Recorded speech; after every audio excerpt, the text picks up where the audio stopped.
Hello, how are you? Okay, sorry. Hi, guys. Welcome to the stream.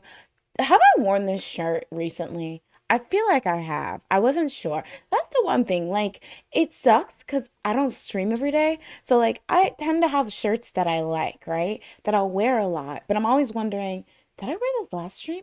Will people think I wear the same shirts every day? Anyway, happy Saturday, y'all. Welcome to the stream. As you can see, it's a bit different today. Jazz will not be joining us tonight. Whoop whoop. Big ups to Jazz though. I hope she's doing well wherever she is. That makes it sound so dramatic, but yes, this will be my first solo show in probably months. Like I can genuinely not remember the last time I did a show by myself, but it's fine. I'm on the inside, I'm freaking out. But what's up, everyone? Welcome to the stream. So today, I think the stream's gonna have a very loose concept. There are a couple things I wanted to talk about, but for the most part, I feel like it's just gonna be a really chill, relaxed stream where, whatever you guys want to talk about, we can look up, do some research on, and yeah. Oh, alrighty, but hello everyone, thank you for coming. Um, anyone listen to Weekly's comeback? Did we listen to that last time when we were on on YouTube? I mean, not YouTube. When we were on Twitch, I think we might have. Or no, that was Purple Kiss. I think that's who we listened to.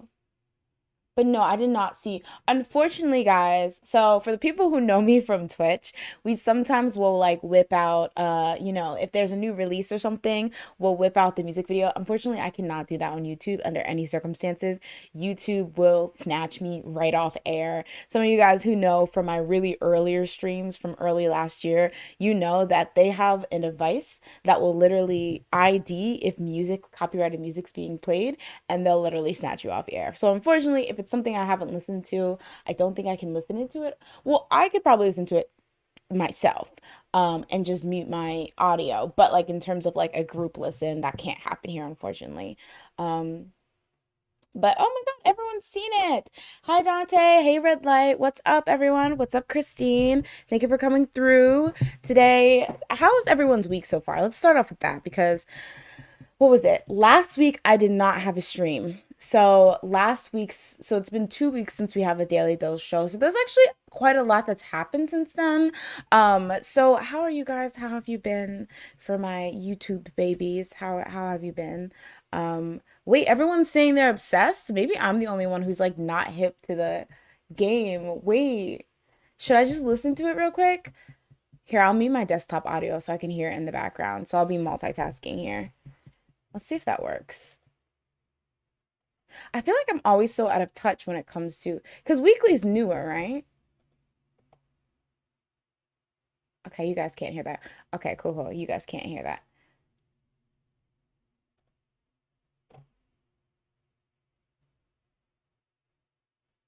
Hit you with that band. Wait, that should be a thing. Can I get that audio? Yo, what's up, Andy? Welcome to the stream. We're just chilling right now. I'm by myself listening to Wakely after school. Um, can I multitask? Can I listen to music and talk at the same time? We'll see. Wait, they have 10 million views. Why am I so behind? It's weird if I dance because I'm dancing to the song, but you guys can't hear it. My week's been pretty boring, but tomorrow I'm gonna see my brother and my nephew, so that's fun. Oh, that's nice. Have you not seen them in a while? Oh, I'm doing pretty well. I feel like today was a really, really quick day. I had an audition for something, so I spent all day just prepping that audition, and I was, wait, why does this go off? Wait, you guys can probably hear it on my earphones. Guys, I low key. Okay, would it be bad if we switched to Twitch so we can just listen to music videos? Is that bad? No. Here's what we'll do. We'll do the regular Daily Dose show here, and then we'll switch over to Twitch and we'll just listen to music videos. Because we didn't get to have our new music stream this week because I couldn't stream yesterday. Because I had a lot to just stuff to do. But that chorus goes off. Okay, we'll listen to it on stream after. I mean, on Twitch after, and we'll play Flop or Bop. And we haven't done a media share in a while, so we should just do a media share after this. I feel like yes, yes. Someone mentioned this before, but that golden yellow is definitely a color. Oh, thank you. Then I think I maybe wore this. Oh wait, no, no, no.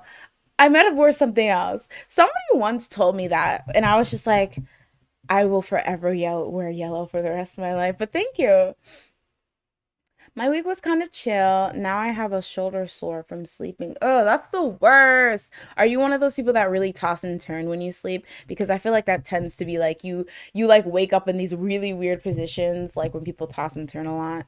Um, yeah, I haven't seen them in a while because Corona. Ah, okay. Well, I hope you guys have fun. Um, I've had the whole week off, but today I made dinner for the family. Wait, are you on spring break? I made stuffed chicken meatballs with pasta and garlic. Yes, we love a chef. Go off. Everyone loved it. I'm jealous right now. Like I need to learn how to cook. I always get self-conscious like when I make people food because I'm just like, will they like it? Are they lying about liking it? Like, do they actually like it? What if there's like a hair in it and they think I'm dirty because of that? Oh, you can't hear the headphones? Oh, okay, okay. Then I'll cut the music back on. I was afraid that it was picking up. Because honestly, YouTube, she goes hard in the paint when it comes to like yeeting people off the site or yeeting people's streams when they're doing what she doesn't want to. So I just want to be careful because she's a lot more strict over here, unfortunately. So, hey, oh my girl, fan, what's up? Wait, what does everyone want to be called in chat? Because I usually just go with people's usernames, but if you have something that's not your username that you want to be called, let me know. Astro's coming back on April 5th with their second full album. Ooh, should we have a listening party then? April 5th is what is that? April 5th is a Monday. So maybe that Friday we'll dedicate we'll have an Astro section to listen to Astro's new album. My week went well. My birthday was this past Sunday. Oh, well, how everyone say happy belated to Dante. Did you get to do anything fun? I know it really sucks asking that question because like with corona and stuff there's really not much people can do most of the time, but I hope you still enjoyed it. I'm actually having dinner right now and watching you. Dinner and a show. Uh-oh, let me be entertaining. Da-da, da-da, da-da, da. What are you eating? Oh, you reminded me that I didn't have dinner yet. I don't know why, but like I get hungry because like I stopped like eating at like, and maybe this is bad. I don't know. Somebody will probably tell me it. I stopped like eating breakfast, lunch, and dinner, and I always only really eat when I'm hungry. But it tends to be the weirdest times. So like I'll maybe have a meal at like 1 p.m. and then I won't get hungry again until like 11 p.m. or something like that. So it's just a weird eat pattern, and I feel like I haven't had a proper dinner in like eons. Wait, is the chat popping up? Oh, okay. Good, good, good. It's always so weird when I switch from Twitch to YouTube because I have to make sure everything, like you guys probably noticed, I forgot to use the YouTube my YouTube like things, like my starting screens and my transition, the one for Daily Dose, because I don't have it set up. It's a long story, but if you guys have ever used like streaming software, there's like these things called scenes, and essentially each scene like has certain like overlays and things like that. And so I have one set up for Daily Dose, but it's specifically set up for two people. So when me and Jazz do it, like you'll see us in the corner or like split the screen and stuff like that. But I didn't set it up to have those type of like trimmings and transitions, but with just me. And I realized that when I got home and I was like, oh snap. But I think this works too. The only thing I did was go to dinner with my mom. We ended up getting sushi. Ooh, sushi is so good. What's your favorite kind? I really like I guess this is not really sushi. Well, I guess it is. Sashimi. Like I used to think the idea it just was like too raw for me, but it's really really good when it's done well. I think before I used to only have like grocery store. Not even the thought it makes me sound so bougie, but I used to have like grocery store sushi, which is not bad, but like I feel like when you go to like a sushi restaurant, it's better. And then like I would love to actually, well, I want to go to Japan eventually. Who knows what that's from? What is it? I'll pick up the phone eventually. But anyway, yeah, because I heard it's just like hits completely different when you actually have it in a place that actually gets fresh fish. Um, I recently got an air fryer, so I just tried cooking some chicken in it and then just some rice and veggies. First of all, oh, you fancy air fryer? Come through. I really want to get an air fryer. I hear those things like change your life. Do you guys know the Uncrustables, like the peanut butter and jelly Uncrustables?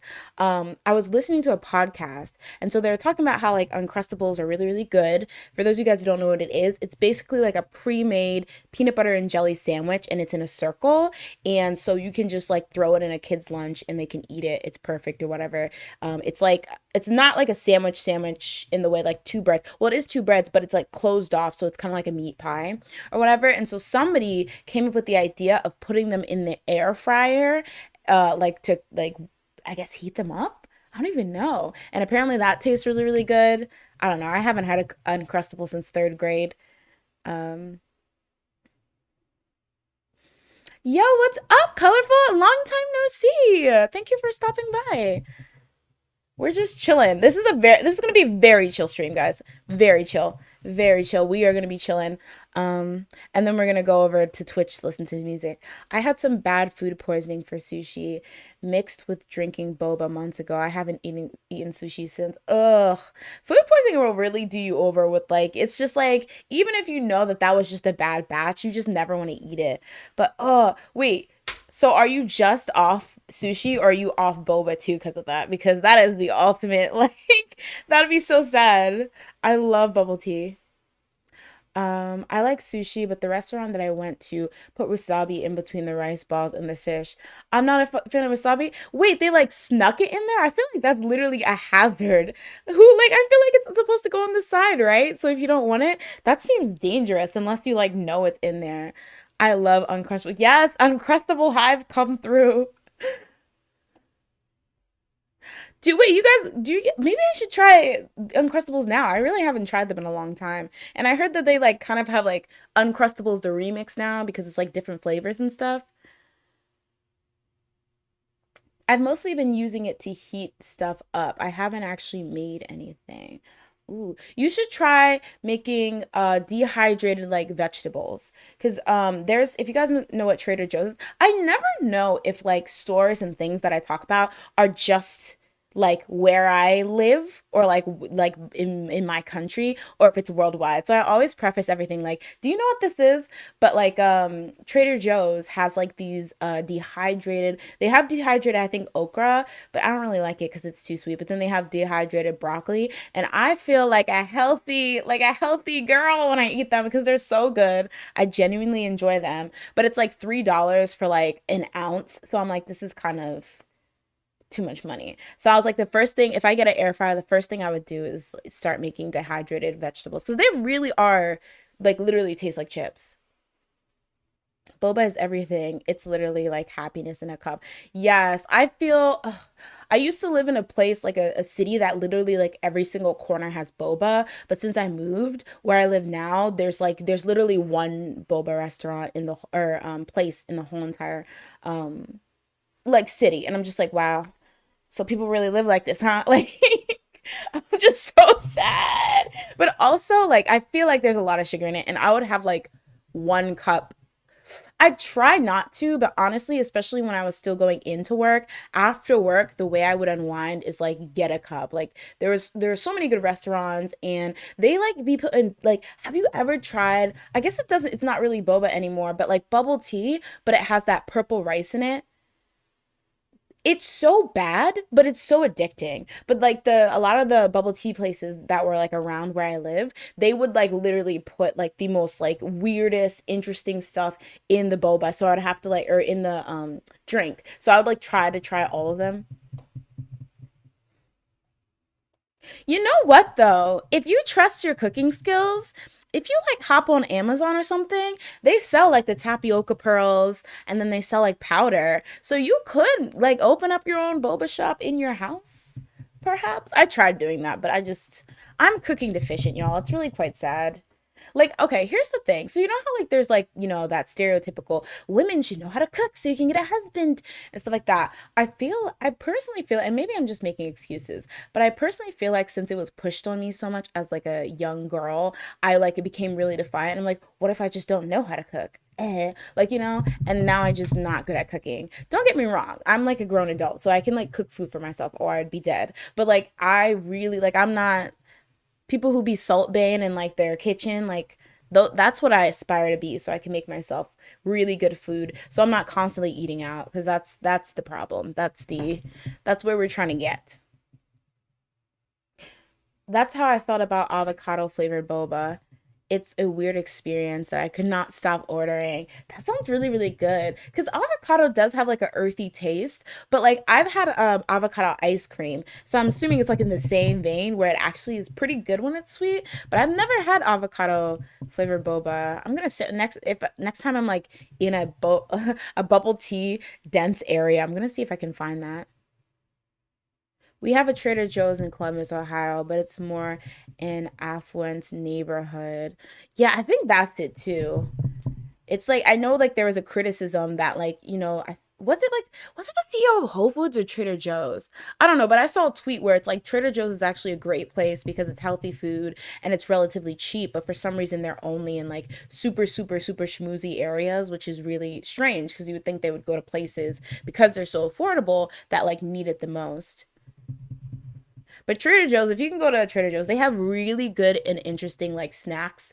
I feel like every time I'm in there, I just like find a new like delicious snack. I suck at cooking. Yes, can't cook hive. Me and LD going strong. Do you care that you suck at cooking or is it just like I suck at cooking? Oh well, we're gonna order out. Because there is this thing that I saw of this like streamer, and she was like, "Oh, I never boiled water before, right?" Speaking of that, okay, so let's clear the air. Is boiling water to heat it for tea in the microwave weird? Or let me phrase it this way. If you want to make tea or some type of hot chocolate, how do you boil your water?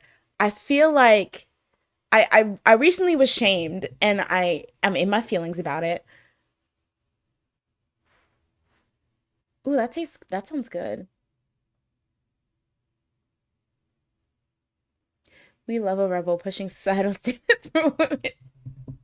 Don't give me too much because I'll take it. But seriously, I'm kind of basic at cooking. I can follow recipes really well, and I honestly enjoy cooking as long as someone else washes dishes. That's another thing, honestly. The fact that it's like, okay, I cooked this masterpiece, but I had to use 34 dishes. So was this really worth it in the end?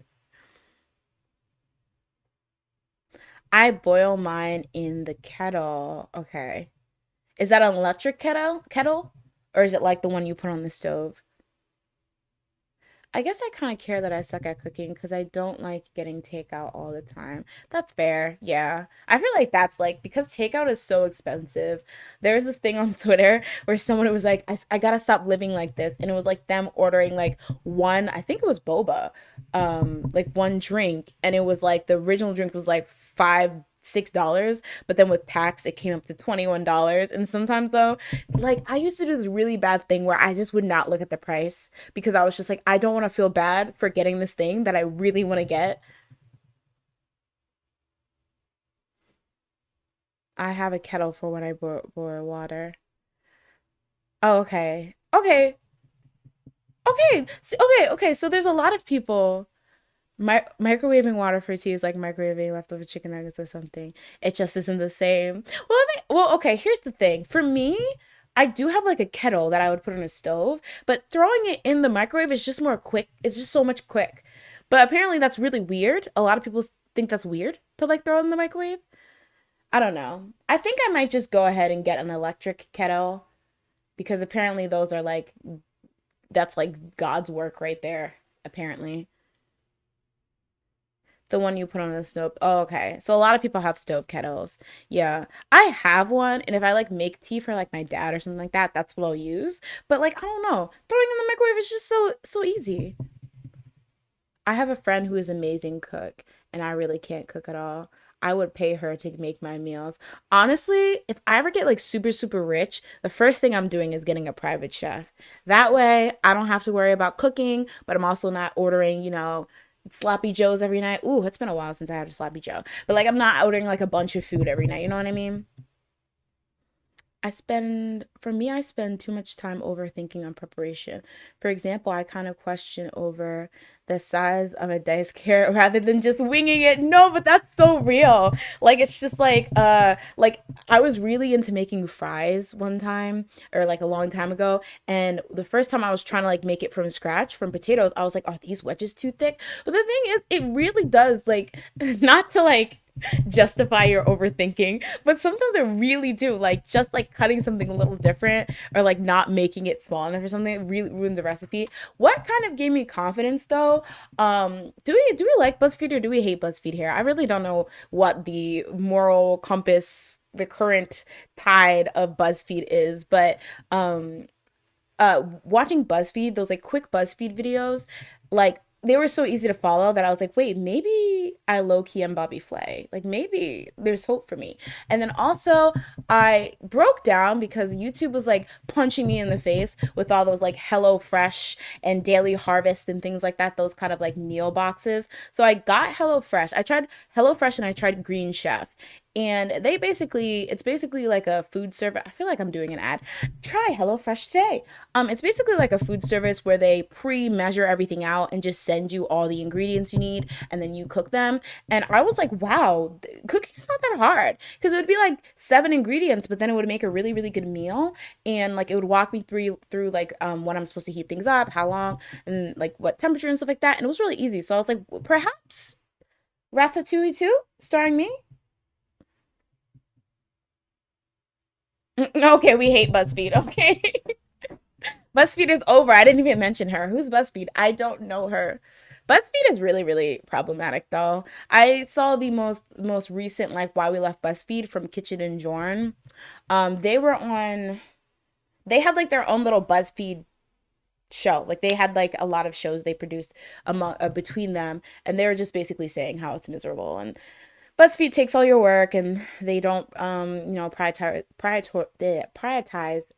mental health. But it sucks because in college, I feel like everyone, when I was in college, everyone was like, oh my God, I wish we could work for BuzzFeed. That seems like such a cool job. So it's really sad that like BuzzFeed basically screwed over all their former employees. Iron Chef J, I try. Don't give BuzzFeed money or serious space.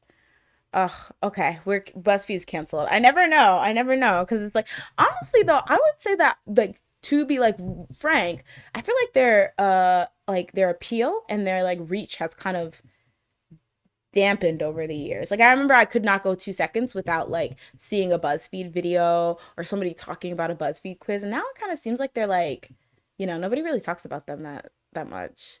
Ladylike, yes, yes, yes, yes, I love Ladylike. Oh, what's up, Esther? Thank you for coming to the stream.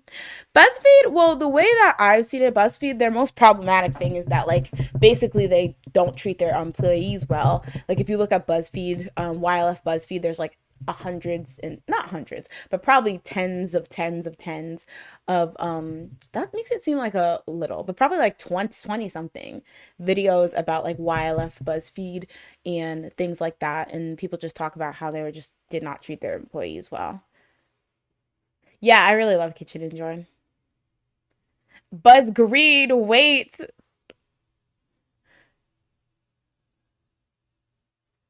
God, my cookies don't even come right out right when I get the right amount of time. Cookies are really hard, to get. Even when they're out of the like Pillsbury dough, they're really hard to get right. But yes, yes, yes, yes. Welcome everyone. Welcome, welcome, welcome. We do have a well, I guess we do have an audience member for our stream today. I actually put a hole in my wall. So that's actually to cover the hole. So I expose myself? But yes, everyone. So yes, I actually did not talk about the Grammys because, yeah, when the Grammys aired, I didn't have a show that week. So should we start off by talking about the Grammys? Now, the only like relevant thing, like the thing that I want to talk about is BTS at the Grammys. But do any of you guys watch the Grammys other than when BTS is involved, or like is it a thing that you actually watch? Because I feel like I haven't really watched it. Like BTS has been like somewhat involved in the Grammys for the past 3 years or so, so I've always watched it for that. But I usually just wait till the next day and see who's won, because I don't know, it's just kind of boring, and they don't really give that many awards on screen. I noticed. Like I was trying to compare Korean music, Korean like award shows to American award shows, because one of the biggest like criticisms of the Grammys this year was the fact that they gave a lot of awards during the pre-show, like a lot of important awards during the pre-shows, and then they only gave away like 8 awards or so during the actual show. So a lot of people were annoyed by that, especially with the particular genres or the particular award categories they choose to give off stream, not off stream because there was a pre-show, but like not at the main show. But yeah, I was like, how does like Korean award shows manage to fit everything in? Like, are they just really longer? Because the Grammys are pretty long too, right? Hi, Jumping Boa. Welcome to the stream. I got all my Grammy news for Twitter. You know what? And that is like, just scroll a couple minutes the morning after, and you pretty not only do you get who won, but you get what was important, what was trending, what was funny, what who stole the show. Basically, you can get that all in like a minute. I keep up to date with American music, so I'm not entirely Asian or Latin mindset when it comes to music, which is why I watch the Grammys.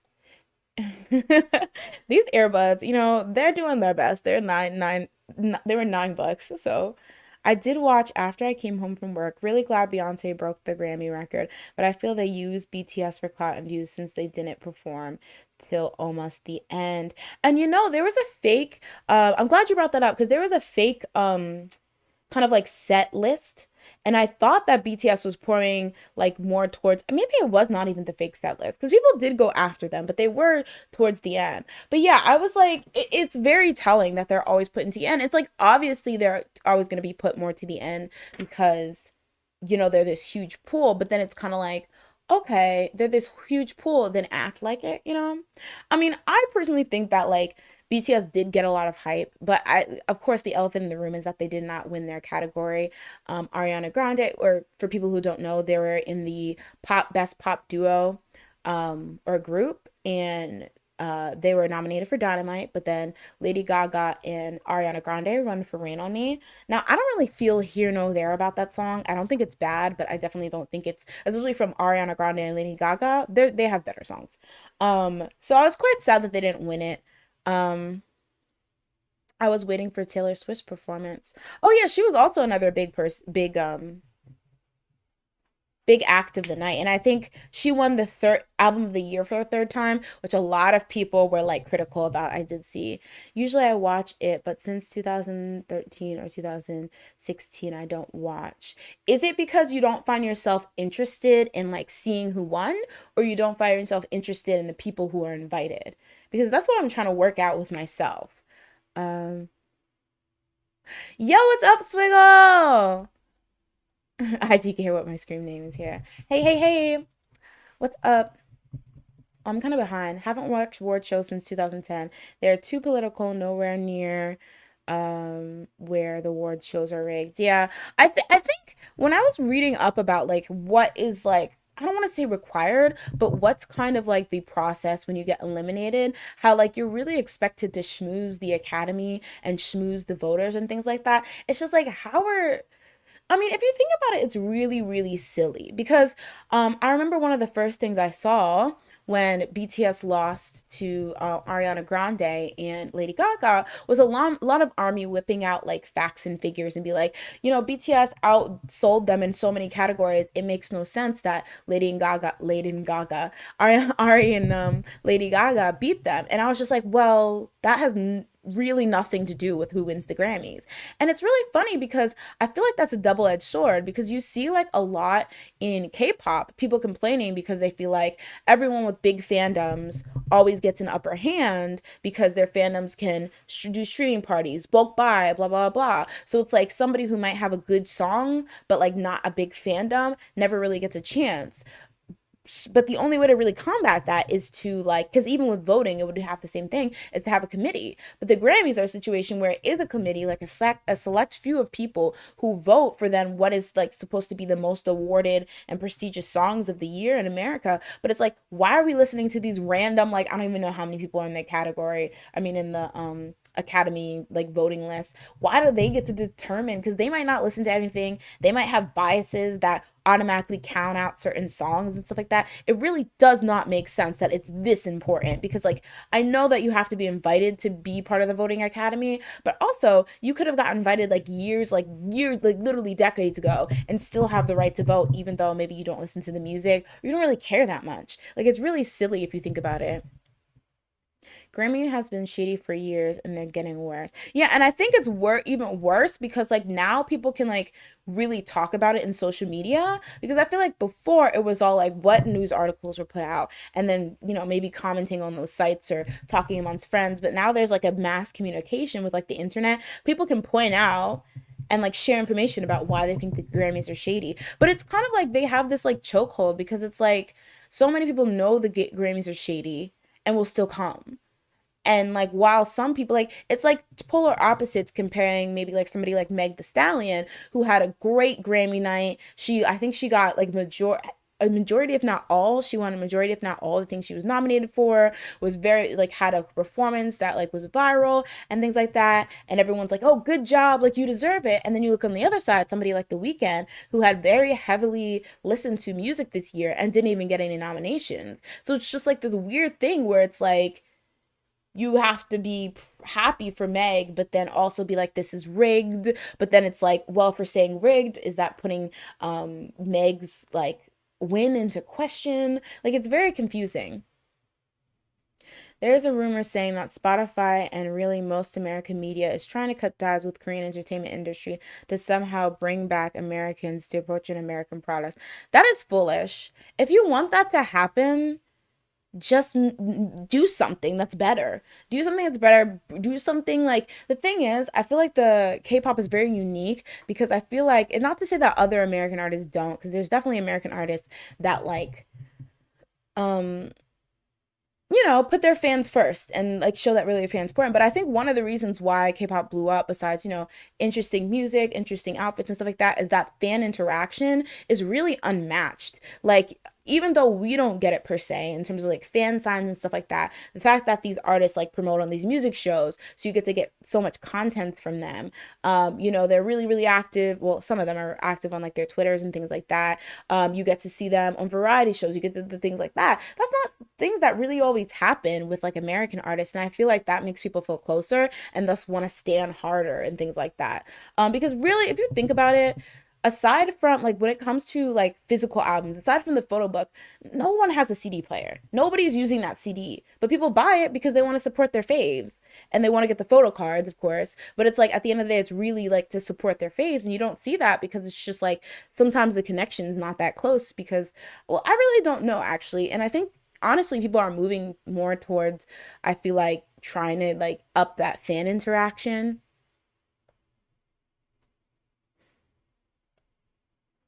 I love that bigger and bigger notable artists are hitting the Grammys.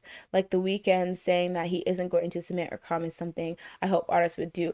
Honestly, bullseye, Swiggle, because that's the thing that I also don't get. Like Army, like not Army, artists will say, F the Grammys. The Grammys are, trash. The Grammys are, this and that. But then they'll turn around and like still submit and hope that they win. Like, I'm like, the math isn't mathing here, If you truly think it's a sham, put your money with where your mouth is and don't submit. Now, there's probably some situations where like the artist's record company will submit on that person's behalf, which can, is a whole shady thing. But if it's like you are eager to submit after saying that it's a, crap show, then you're kind of adding to the fact that it's still really prestigious. Oh, Zayn also was like, "Oh, y'all are rigged." At least until it becomes too unprofitable for the Grammys not to change. And I hope people do start putting, because I think they know that if they at least cater to certain artists, and because for example, Billie Eilish, I feel like she's already kind of been established as like a Grammy darling. So I feel like she's gonna at least, any year she submits, she's gonna at least win like one Grammy, and she has a lot of like fans and things like that. So she has enough people to get them to watch. I personally, okay, so it's kind of hard because I don't necessarily think that Grammys is running like 100% like if you scratch our back, we'll scratch yours. Like if you give us a service or something, we'll make sure you win a Grammy or whatever. So I don't want to say like because technically BTS did everything right, right? They did the interviews, they did the photo shoots, they did the X, Y, and Z. They went to the other award shows. They did like the articles, they did the interviews and stuff like that, and they still didn't win. Um, which is like odd because you would think that if they do all that stuff then the Grammys will give them an award, which I know that's not 100% how it works, but I know that there's like a lot of political like that kind of not side deals, you know what I'm saying? It's very hard to explain, but that kind of you scratch my back, I scratch yours type thing. You have to make sure you're performing your correct duties or whatever. But I definitely think like the Grammys, they kind of see it political as it, okay, if we give this person this, then their fans will watch, their fans will be happy, they'll be happy with us, they're a big artist, so they'll always show up to perform because they know that we've treated them well in the past, and so we get views from that. So it just really feels weird because, and the thing is, I feel like in that way maybe they are kind of taking advantage of BTS because BTS is not the type of artist to not show up to something just because they're not going to win something. So in that realm, the Grammys wouldn't have to give them an award to get on their good side, but then they still get all the benefits of BTS coming up, promoting, hyping up the Grammys because BTS will do that anyway because it's just like not them to not show up at a award show, like to be grateful that they're even invited, like genuinely. So I feel like in that way, it kind of does seem like usy in a bit, but I don't know.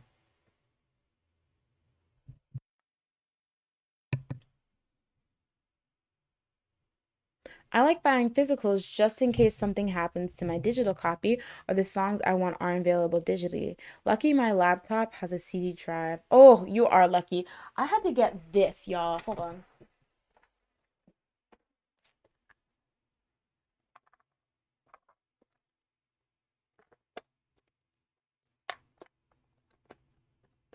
Is this it? No, this might not be mine. But essentially, I had to get an external. My current job laptop doesn't have an external CD drive or external not SIM card, memory card, like what you would put in a like a camera. So I had to get those extensions to be able to use with my computer. It's the worst. Yeah, exactly. I think I might just buy a CD player, but I haven't bought many CDs in a while, but just to listen to the old ones. The Grammys are like the Oscars. They have their favorites, and people have to do a lot of handshaking lobbying to be considered to win. Makes me question the prestige of these kind of shows. Exactly. It's like if I have to suck up to you in order for you to think that I deserve to win this, I don't want it because then it's not based on the how good my song is or how great the movie was or the TV show. It's how much I sucked up to you and basically begged for you that I wanted it. It's really weird. It sounds actually, if you think about it, it sounds really power trippy. All the things BTS did for Grammys, they still considered their gift to BTS. The extra they slash big hit could have done is unknown, but I just don't care. Grammys won't change my feelings for BTS. Yeah, and that's true. I think it was kind of cute how BTS fans trended like, BTS is like my number what was it? BTS is our gift. And I know a lot of people clown them, but I feel like it's nice to like, that they like throw support behind the boys. And I feel like it's better to do that than to be toxic to like whoever did win or whatever. But yeah, you really don't know. Like that's just what we see is just like the front, but who knows if they did like the smooshing process or whatever, or maybe they didn't. Maybe that's why they didn't win. But it just seems really shady. I mean, even historically, the Grammys always had ulterior motives in who they chose as the winners. In the 50s, it was a way to keep rock and roll from gaining more popularity, which failed. But now it's new genres like rap, hip hop, or artists that are backed heavily by younger females. Oof. And it's just and it sucks because it's like we gave them this person, not we, well I guess we if you watch the Grammys, but it's like we give them all the power because we give them this receipt. If we just stop watching and like prove that it's just nobody cares, like can they really even matter? I remember a show, I think it was the Emmys, but there was a show, Emily in Paris, and I haven't watched it, to be fair, but it's been getting really, really bad reviews. And so it's like this terrible show, but somehow it got nominated for the Emmys, and people were just like, wait, this show is literally universally seen as terrible. Why would you guys nominate it for an Emmy? So then somebody found out that prior to this whole, like the Emmy nominations, the I guess production team or something like that, the PR team of Emily in Paris flew out, members of the Academy who were voting on the Emmys. They flew them out to Paris and had them like, lavish them on like this like really lavish vacation. And so it was just so blatantly obvious that you guys didn't care what was in this show because you got flown out and you already knew you were going to nominate it, which is just so pathetic. Some army was were attacking Ariana Grande and Gaga. I did see some toxic stuff. I did see some really toxic stuff. And I'm just like for me, I'm just like, it's not gonna, there's nothing. Like even the people who are whipping out the stats, it's done. Like it's a done deal. Like you can call it the shadiness, obviously, but it's just like, being mad at those two aren't be mad at the academy.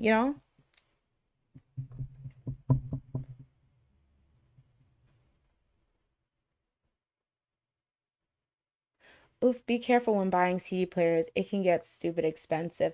I was thinking about that because now that those stuff, like things like boom boxes and CD players, are seen as more retro, they probably jacked up the prices. That's what I was kind of worried about.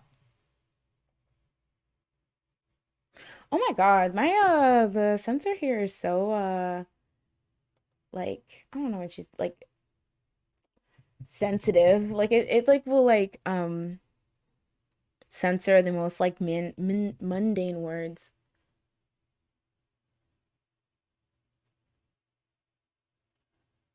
Oh, what did you think about Purple Kiss's debut? We actually watched it live stream. I actually quite liked it. I think it was a great first effort. It was kind of like it was kind of giving me a lot of different vibes. Like I remember in the chat we said like Everglow and Idol, but I thought it was a cute song and I really remember liking the chorus. We'll have to listen to it again because that was a while ago when I liked it, but it was good. And somebody pointed out that going from PD 48 is in that group, which I did not know.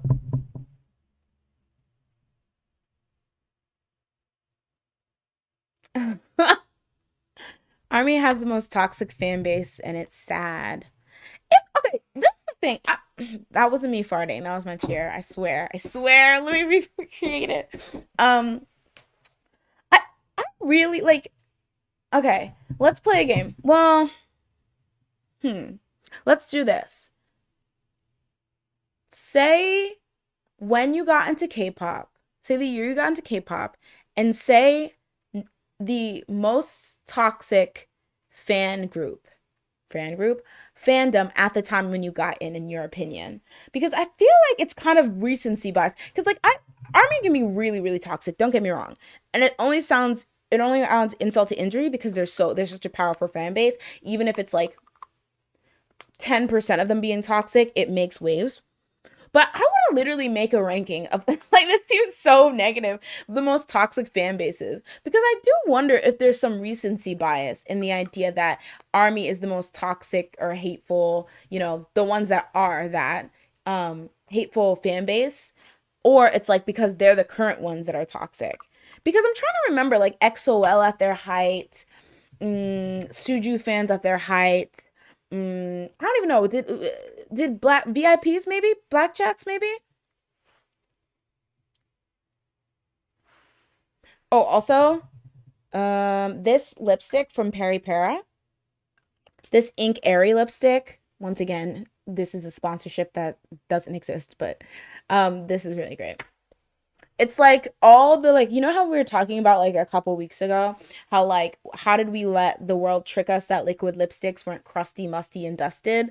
It's kind of like that. Oh, I wanted to change the color of this. I hate that YouTube makes it got you guys are the same color. Okay, let's see. Let's see.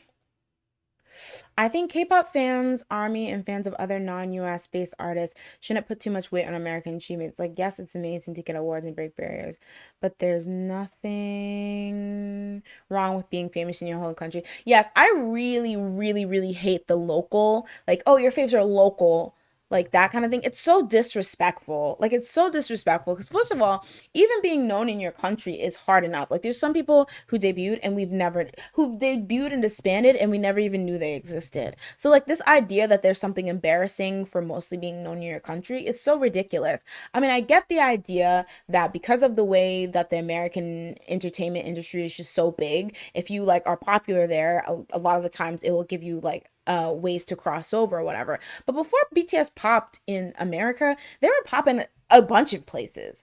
And like to say that, like to put all their like weight or focus on the fact that now they're popping in America, it's like something else. No, they've been popping. Okay, let's see what people are saying. 2007. Oh, I feel old. Oh my God. Yo, that's before me. All right. Don't feel old though. I was 2008, so we're basically um 2011. Okay, let's see. Let's see what people are saying. Um so in my opinion, the most toxic ones are Army and Blink. I actually hear that a lot. I hear Army, but Blink is another one that like no, I don't want to say unless you're a Blink, but unless you're a Blinker, you don't care at all. A lot of people say they're toxic. LD says, I got into K-pop 2014, but I wasn't really on social media until 2016. And that's when BTS versus EXO was really huge, especially during the Mama Awards. So from witnessing that like debacle, would you say that in when they were fighting, XOL were more toxic or Army were more toxic? 2015, 2016, and I would say a toss up between Army and some ones. That's interesting because I feel like that gives perspective. Oh, because for example, if you are a fan of like SNSD or maybe like a Red Velvet or a Blackpink or something like that, I could see people finding once toxic, right? Because that's something that those are two fandoms, or that's a fandom that would go to bat with those fandoms. Um, Swiggle says end of 2015, I guess XOL, but that was because of the huge fan wars between them and Army. That was such a toxic time. Oh my God, I'm triggered. But yeah, yeah, and I think like if you were an XOL at the time, you probably turned a blind eye to all the toxic stuff your fandom did and probably think that it might like perceive that as like Army were toxic. But if you were Army, you might have turned all the blind eye to all the toxic things your fandom did, and you might think that XOL. 2012, and honestly, oh, what a good year. And honestly, it was just more so group versus group. So my YouTube was filled with SNSD versus After School. Ooh, SNSD versus After School. I've never. That's a new one. 2NE1 versus Kara, that one too. That kind of thing. Not so. Oh, okay, just kind of like comparing the groups as opposed to fan stacking. When I first got into K-pop, I didn't see any toxicness in any fandom. Oh, as a Blink, I've never seen so much inner fighting between solo stands and OT4 stands. The toxicity is absolutely insane. You know, that's so interesting because I noticed like Blinks, they'll admit that they're toxic to each other, right? I feel like a lot of people are like, oh, Blinks are so delusional. They have, but I feel like a lot of Blinks will be like upfront about the fact that no, there's some toxic people in this fandom.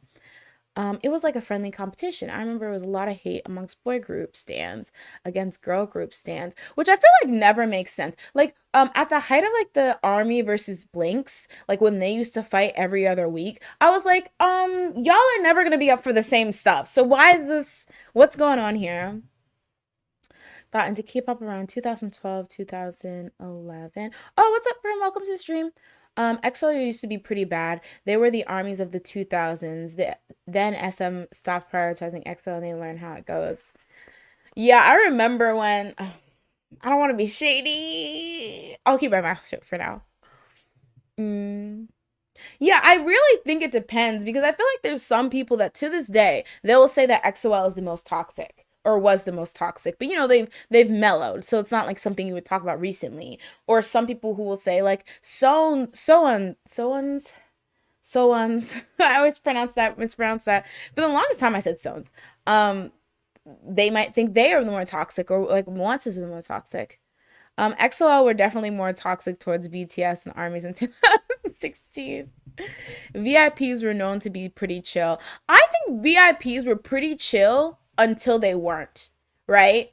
And like I think the thing is Big Bang was so unrivaled, especially during their peak. Like who are they going to fight with? Like who's going to truly try to fight with Big Bang fans? Nobody, because you can't win because they're too popular. Like why would you try it? But I think when it got kind of bad for them, and even to this day, I wouldn't even say that they were the worst. But again, it was like the army versus VIP type thing. That's when you could see a lot of toxicity amongst both. But like you could first really see a lot of toxicity among like the VIPs. And then there's people who will say that like YG stans as a whole have always been very toxic. Not even toxic, but arrogant. I feel like a lot of people would say that. XOL are definitely more toxic. Oh my gosh, wait, everyone's saying it was XOL. They had the whole my faves are more popular elite thing. Armies have since taken their place. The eyeball looking to the side is killing me. 2015, I feel the rise of toxicity between XOL and Army was the hype as BTS began to play popular. Wait, Jodello, let's talk about that. Is it me? Or, okay, this has always been my theory, but I feel like I'm not saying that this is why BTS got popular, not at all. But I feel like it's very, very interesting because I feel like back then, when Army and XOL used to fight, unless you were an XOL, I feel like a lot of people would take BTS's slash Army side because back then XOL were considered the menace, right? So it's like, oh, let's use BTS's success and popularity to get under XOL's skin because they annoy us or whatever. So it's funny to see it do a 180 and now people are like, oh, the monster we created. Now that BTS is super, super popular, it's like now people will tend to side with whoever else they're up against in versus like in spite of BTS. It's really interesting. Whoa, what the heck? Yes, Bangtan were already super popular in 2015-16. The most memorable moment in life was an absolute hit in all the places they did concerts. The first time Big Hit set foot in the US TV shows wasn't when they went global. Yes, yeah, and I feel like that's really important because people really act like they weren't already popping before like the AMAs and things like that. Like literally that's how they got invited because they already had a mass amount of fans ready to push them. So it's really weird when people act like that was like the key. I mean, maybe from one perspective it was the key because it maybe set them apart or whatever, but I definitely think it was like they were already popping. Mm.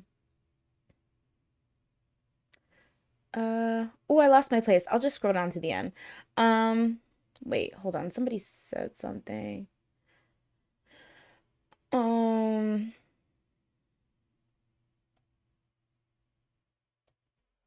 Oh yeah. Yeah, you know what? XOL were particularly, I think, this did not like I think XOL and like Taemin stands, or I guess Shiny stands, really didn't like Super M.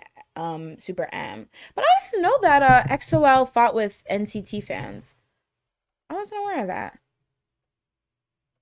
XOL had projects to sabotage BTS comeback. Remember what was it? Broken Wings? Or something.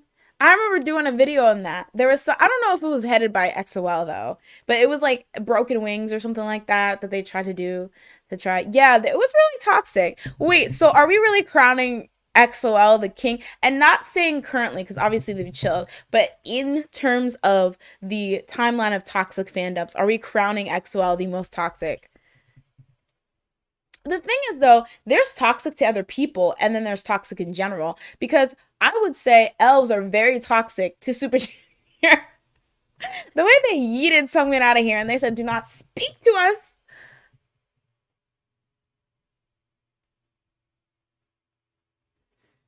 Oh yeah, there I've never seen a toxic jumping boa either. XOL were really wild back then. People tagging buildings, attacking other international artists, and that whole carving names. I'm sorry? That whole what?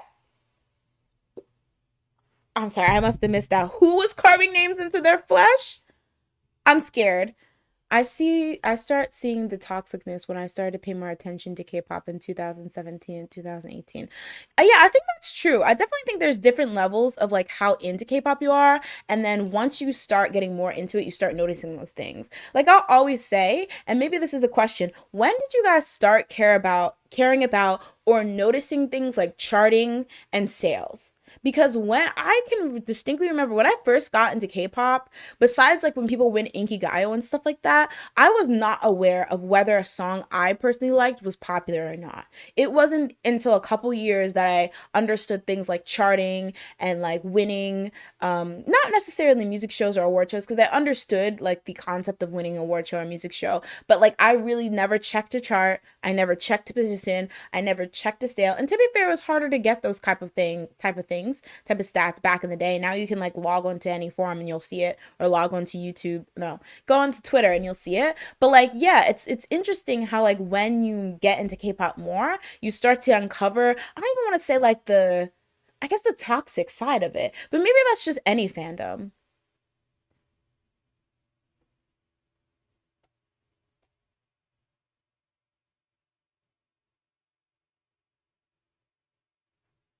I'm sorry, that's so weird. Do we have an update on the carving flush thing? Because that's literally so scary. During BTS debut days, all of the big three artists were targeted by so many. I remember so many people attacked the visuals and talent of the big three and questioned their talent. You know, that's so interesting because I think I had like a opposite take, but that's an interesting take because I feel like a lot of people do would scrutinize big three artists because it's this idea that you're coming from the big three, and like, you know, the sunbays that like, you know, paved the way so you could have this big three privilege. It's like you better live up to it. But I always thought that, or felt that, like, people really worshipped the big three, right? They saw it as like, oh, the big three, this person's debuting from the big three, this is a big deal, like blah blah blah. And like it was just like, you know, like people like bought into the whole all YG groups are cool and are realer artists and stuff like that. And SM, I think SM did get a lot of criticism because people were like, oh, they're only about looks or whatever. But like people still respected their visuals.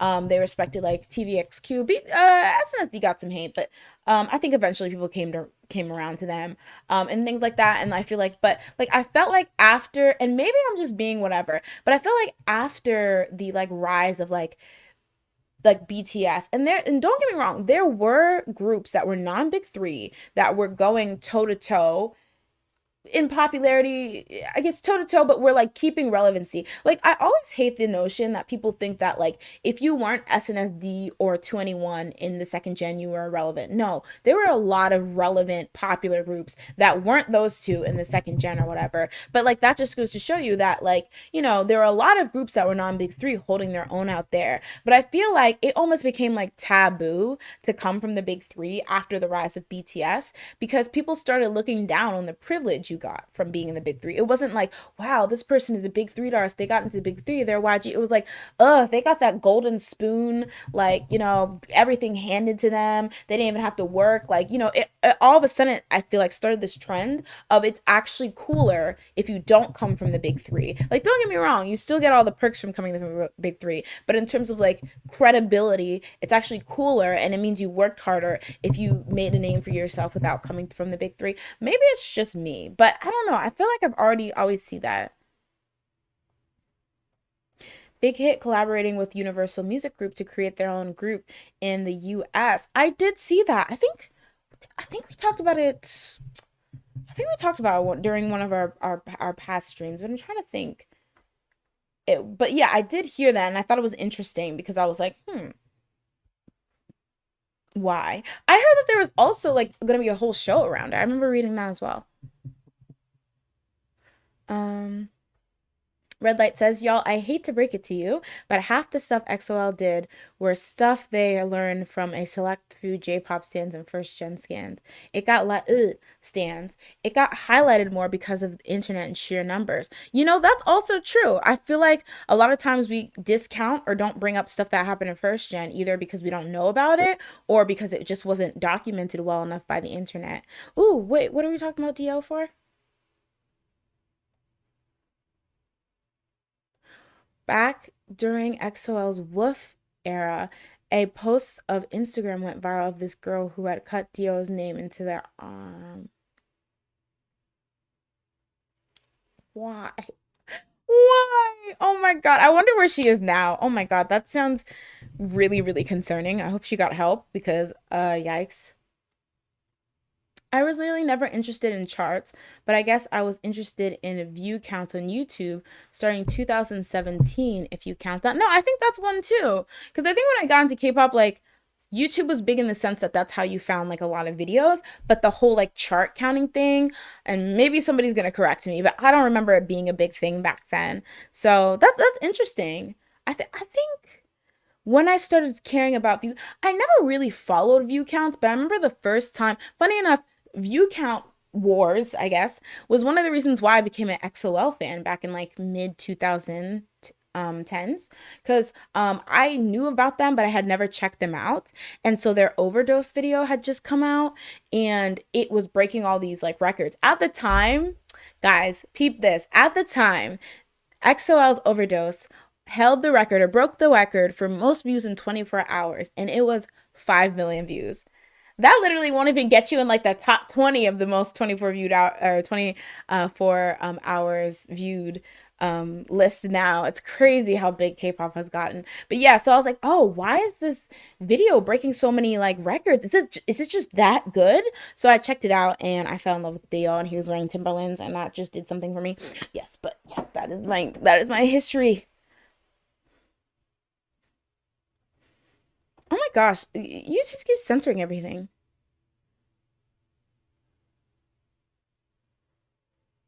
Cheska Fiesta brought up how she gave up music due to chart manipulation on a Twitch live stream. I didn't realize how easy it was to do that in Korea. Whoa. Wait, so she knew that it was happening against her group, so she was like, you know what, it's not even worth it? Or just the general idea that like manipulation happens and that just makes the charts fake. What do you guys think about the take where people are like, well, chart manipulation's bad, but how is it different than a fandom bulk streaming and manipulating where their faves chart due to just like mass streaming parties? What do you guys think about that? Ah, yes, the trend of rags to riches, the Operation Olympics, the Operation Olympics, Operation Olympics. I just remember back in the day, there were so many groups that didn't come from the big three, and now those numbers have dwindled, and it's kind of sad because the amount of talent being missed. Yeah, I think it's always sad. Like it's hard because I also don't agree with the people that are just like, stop standing these like talentless, annoying groups, stand this group. Like I think that's too negative. But I also agree it's sad when like a person who is genuinely just like really talented just will never be. Nobody will give them the time of day or their group the time of day. I hate how much armies disrespect older groups and artists. They even came for Queen Boa when they were calling her irrelevant, irrelevant, irrelevant. Okay, there we go.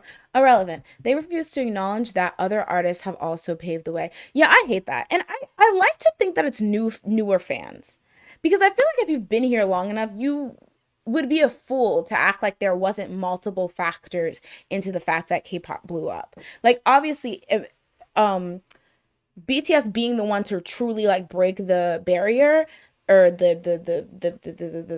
music market, the American music market, nobody can ever take that away from them. But I feel like it's not disrespectful for other fandoms of other legendary artists to want those artists to be acknowledged for the work they did. Yes, Boa, Eat You Up didn't pop as much as Dynamite. We know that, okay, sis? But like that laid groundwork, like, right? And her existing blowing up in Japan made it so that by the time BTS blew up, there was already like a very, very I don't know what to say, a path for that. So breaking down the wall in Japan, then going to America wasn't something they had to deal with because that wall already been broken. So they could spread their awareness through different avenues that were already created, which helped it so they didn't have such of a high wall when it was time to break America. And the thing is, it was still really hard. It really is hard. They still get like discriminated against and get like, the short of the stick. Nobody's taking that away from them. Like I feel like it's because people don't understand the concept of paving the way. Because then there's people who are just like, Okay, BTS is famous. None of you other crappy groups are gonna be famous ever. Like it's only BTS, and it's like, how are you gonna claim that they're paving the way, but then also say that nobody can follow in their foot? Like then shut the door behind them. I'm confused. I don't know. I don't want to make it seem like I'm just like criticizing Army. I just think the idea in general of people. Because here's the thing, I'm not one of those people who are like, okay, if you want to stand, I don't even know, ESPA, you have to first do a deep dive into the history of SM groups, starting with HOT. Like, I don't think you have to listen to every single group that came before your group, whether it's in or out of their company, like in their company or in general. Like, I think that's ridiculous. I would never, I didn't do that, right? And the generation I got into K-pop was only one generation after those like Shinhwas and SES and stuff. I didn't do that. Like, most of the songs I know from first gen are because my second gen and third gen faves have performed them on music shows. And then like sometimes like independently I'll listen to some. Like I've heard a lot of Shinhwa songs that I like. But it's like nobody's asking you to like, deep dive. It's just like don't be disrespectful, especially if you don't know. Like I think it's so weird when people make claims when it's like you don't listen to anyone outside of your fave. So how do you know that they're the best this, the best that, that no one's ever done this, that no one's ever done. It's like just don't speak about it. Just say you like the fact your fave does it this way. I feel like I'm just going on a rant now. With the current rise of Brave Girls, it goes to show you how sometimes having a big fandom doesn't matter as much as having the public on your side. That's true. That's true. I feel like your fan having a big fandom can be a good safety net. So if you do something that maybe not everyone likes, or you don't have like your next song isn't a hit, you have people who will buy it regardless. But I do think that this is a great example of the fact that like building up that like we will always protect you type fandom isn't the only way to go. Dio is like 5'8". That's not short. Okay. Can I say this? I don't think he's 5'8". I think he's a little smaller, but that's okay. Short King. Well, it's probably I don't know. I don't know. I'm 5'6", so I'm a hashtag tall girl. Where all my tall girls out. Oh my god. What the heck? Guys, don't look at my nails. They're shameful. I'm missing like 12 nails. Okay. Well, my light this light won't let me be great. Is this how you're gonna act, light? Anyway. Um Jessica mentioned and showed how you can manipulate the melon chart, and a lot of big fandoms abuse it to keep other groups that aren't big win it from winning awards. It was against her group and also her as a solo. Dang. I remember there was that one whole moment. And the thing is what's interesting, okay, this is what I always thought that was really, really interesting about like the chart manipulation, the bop bop bop bop, the chart manipulation and Sejigi thing. People would always like say like small groups or like unknown artists, like small artists that don't have big fandoms basically. If they were to get like catch a break and kind of go viral or whatever and get a song, they were always accused of Sejiki. Like think of the groups that have been accused of Sejiki. BTS, is it Sejiki? Sejiki? Okay, Sejiki. BTS, Sistar. I'm sure there's another group. I can't think of that group right now. But they're always smaller groups. And it's like the idea that like those small groups would do it. And I'm like, doesn't it make sense that bigger groups would do it when they just don't have that hit, like their current song isn't a hit because they have the more money for it, and then people don't want to suspect them, right? Because it's like, why would this big group need to do Sejiki? Like, right? Oh, well, I guess we're here now.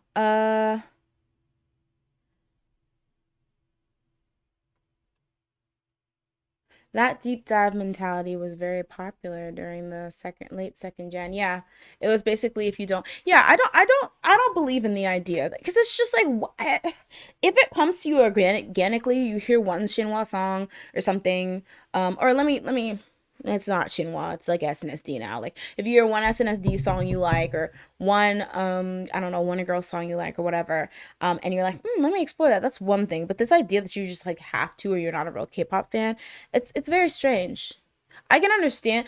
Okay, here's the thing. Let me not be unsympathetic because I can understand the worry, especially with groups that maybe when they got into K-pop, their group was like the new hot young thing, but now their group is like the older, like Sunbae, maybe not not as talked about anymore. So I can kind of see the worry and the panic that your fave is going to get their memory or their legacy, especially if they're not one of those like staple groups that people always mention, like Big Bang and SNSD. The idea that they're going to get left behind, I can understand that fear, but I feel like the absolute not way to go about it is like bash people for not wanting to listen to your faves. That's very strange. I understand some people demanding new fans know the history of K-pop and have a master in K-popology, but at least have the smallest amount of respect for. Yeah, I feel like that's like there's a difference between yeah. I think having that like oh this person, especially when it's like literally like a situation where it's like this person made it easier for your group to be successful, like at least have a little respect for that. Like don't be bashing them and calling them ajumas or ajishis or whatever. Like literally, like it's hard. Like a lot of these groups, no matter how you slice it, the reason why your fave can easily get coverage on whatever international platform is because these people, did the hard work, right? Of like getting K-pop known throughout the world and things like that. So I think like that respect is important. But like the idea is like, in 2007, what was this group's debut song? That's weird. Also, like I said before, I think it's annoying where they when they speak on things they don't know. It's like it's okay if you only ever listen to three groups, but then don't make blanket statements that would kind of like bring in other knowing about other groups. Like don't be like, "Oh, I like this group because they're the only group that ever writes their own music." When it's like, "Okay, or the only group that you listen to that writes their own music because there's a lot of people that write their own music, or they're the only group that has like everyone's a lead dancer." It's like is is that is that out of groups you stand, or because you like people will just say things, and the thing is it's not even like jump on them and pounce on them, because people can sometimes really be misled, but then some people are like willfully ignorant and they're like, well, I don't even care, they're the best group everywhere anyway. You're allowed to think somebody's the best group, you're allowed to think somebody's better, but like don't just say blanket statements based on things you don't even know. You know what I'm saying? Even then it's not that serious. Like I'm not gonna fight anyone on it. Hey Allie, what's up? Yes, we are live. Thank you for coming through. Okay, let me not be off key. Did y'all hear that La Bombe is rising on the charts again? Wait, with which song?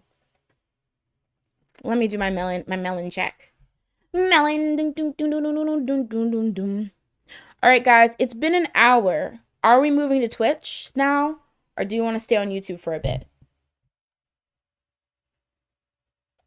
For those of you guys who just popped in the stream, the reason we would be moving to Twitch is that we wanted to listen to some songs.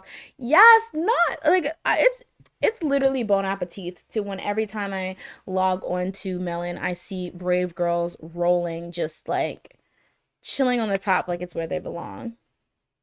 Cause it's where they belong.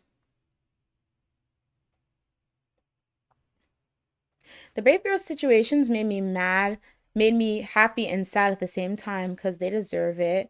And it happened to XID, which has always been a fire. But I think to myself, what if this happens to a retired group? Like if a song of like a retired group like went viral just randomly? Or are you saying you wish it happened with a group that had been retired? I think people can be K-pop stans in different ways, first gen, second gen, etc. But what I don't think is okay is belittling other stans for not knowing standing another group because they like it. Yes, that's true. I agree. Like if somebody doesn't like your fave, that's yeah, and even because I feel like there's some people who like, oh, if you don't like SNSD, or if you no, well, maybe not SNSD. Like there's certain like if somebody said, oh well, I never really liked, I don't even know what a good example is, but there's certain groups that are just like you can't come for them, and I feel like saying you don't like them is not even coming for them, but people can be. Um, but yeah, I'm really excited. This is such a happy thing to happen in 21, like a group just being able to, and like it's really cool too because there's a situation where this girl, she was a Twitch streamer, right?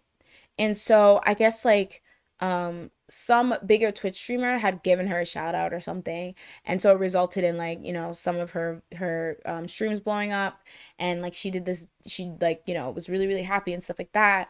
And like some people were criticizing her because they're like, oh, do you think you're gonna get famous? Well, not criticizing her, they were just hating. They're like, oh, do you think you're gonna get famous because somebody, like some big streamer, shouted you out? Like that's so pathetic. And so there's one person who was like, well, this is great for her because she's been streaming for like 5 years and didn't really have a break. So this is her big break. And then somebody was like, well, if she hadn't, gotten that big in 5 years, then maybe this isn't her thing or whatever. And I thought that was so dumb because it's like, imagine her listening to you and giving up.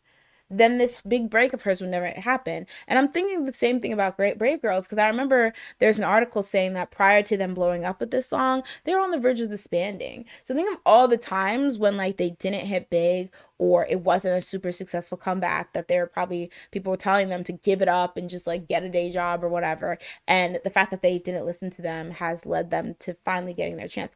I don't know. It just like kind of just makes me happy because it's like, it's truly like, don't give up just because something doesn't work immediately, because you never know when it's going to be like your time to shine.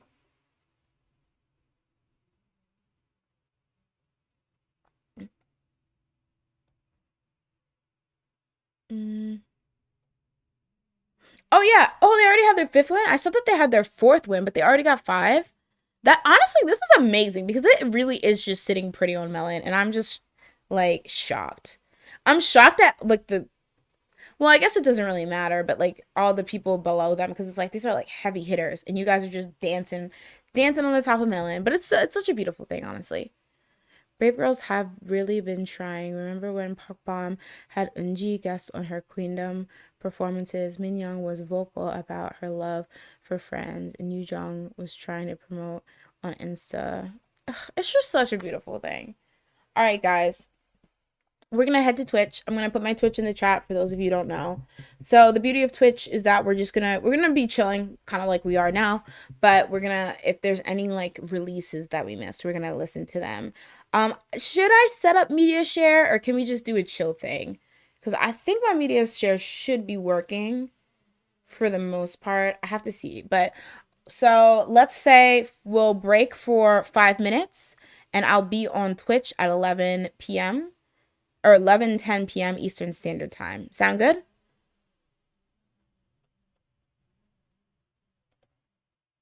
Honestly, it must be crazy for them, honestly. Did you guys see that Edward Avelia? He interviewed them. Wait, what are the rules of Music Core that they couldn't get a win?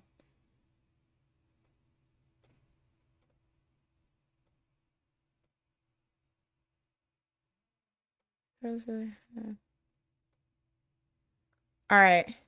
Chill thing? Okay, we'll do a chill thing. Andre says let's do this chill thing. All right, guys. I will see you in 5 minutes over at Twitch. I'm going to grab a drink because your girl is parched. But I will see you guys over there, and we're going to listen to some music. We're going to talk some more. Chill. Very chill. Chill vibes. Thank you for the follow. Somebody follow. But yes. That alert. I think that was a Twitch alert. But yes. All right,